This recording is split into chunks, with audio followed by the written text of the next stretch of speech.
a laughing song by William Blake. Now let us begin with the poem. The poem Laughing Song by William Blake is a depiction of an ideal world. It is a poem which portrays nature with rich and pleasant imagery. In this poem, the poet describes the merry natural things and at the same time urges the people to join him in singing the songs in the appreciation of nature's beauty. Now this poem, it has been divided into 3 stanzas, and we are going to learn about each of these 3 stanzas. So let us begin with the first stanza. When the green woods laugh with the voice of joy, and the dimpling stream runs laughing by, when the air does laugh with our merry wit, and the green hills laugh with the noise of it. Here, after reading the first stanza, it clearly shows us, the readers, that the poet is talking about nature. And the imagery that we get from here is one of joyful, happiness, beautiful. So, in other words, we can say that the poem begins with a description of beautiful things in nature. So, when the poet says that when the green woods laugh with the voice of joy, we can imagine that the forests are greened, and this is during spring season. And at the same time, their leaves make soothing and calming voice when the air passes through them. So this is the meaning of the first 2 lines.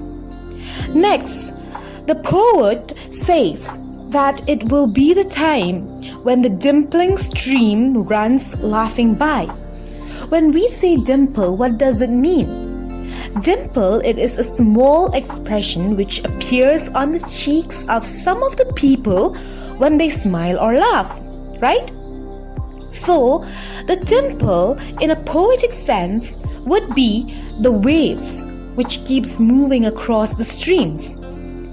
These waves, they make joyful sounds and they are attractive to the ears, which means that the person listening to the sound of these waves feels peaceful.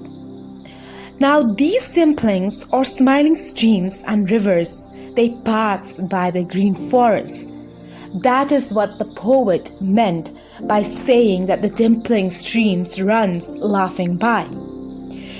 Next, he says that it is the time when the air does laugh with a merry wit, which means that during the summertime, the air also makes audible sounds, which means that one can hear the sound of the air while crossing the rivers and forest.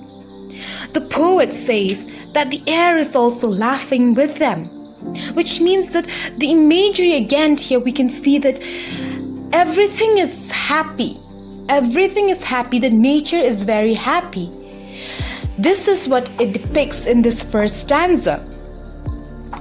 Now in the final line, we can see that the poet says that the green hill laughs with the noise of it, which means that near the forest and the stream, there is also a hill which is full of green trees. When the merry making air strikes it, now the hill also seems to be laughing. So all together, the hills, the streams, the forest, the green trees, the rivers, all of them are laughing and they are in a happy mood, which means that here the poet depicts the beautiful scenery of nature. Let us now look at the second stanza and understand more about this poem. When the meadows laugh with lively green, and the grasshopper laughs in the merry scene, when Mary and Susan and Emily with their sweet round mouths sing, ha ha he. The poet here continues describing the nature, and according to him, he says that it is the time when the meadows laugh with lively green. When we say meadows, we mean the grounds with green grass and very less or no plants at all. For the poet, the green meadow seems to be laughing. Why are they laughing?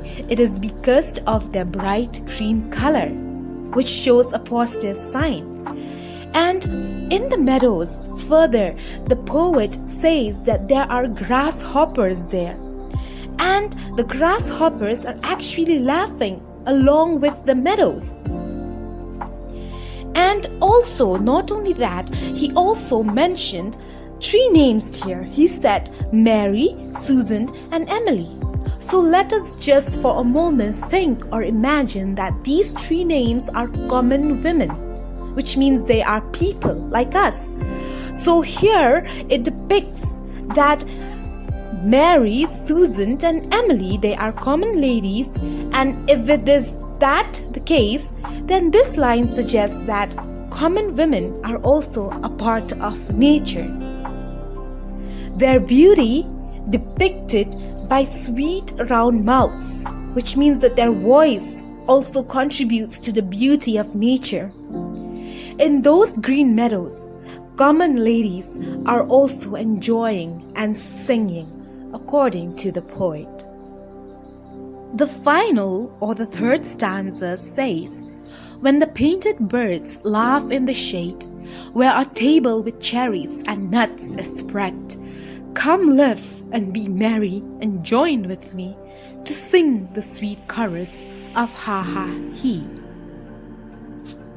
Here, the poet actually says that it is now time when the painted birds laugh in the shade. Now, by painted birds, the poet means the bright colored birds, and by shade, he either refers to the shade of green trees or the nest of those birds that are there in those trees. Now, near the birds, the poet says where a table with cherries and nuts is spread, which means that the poet is now sitting in the middle of merry-making nature with the natural fruits. He then offers others to come, live, and be merry with him, and at the same time to join him to sing the sweet chorus of ha ha he.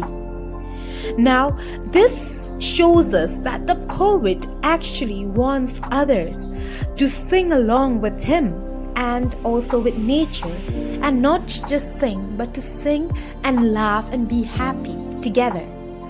So the poem actually ends in merrymaking.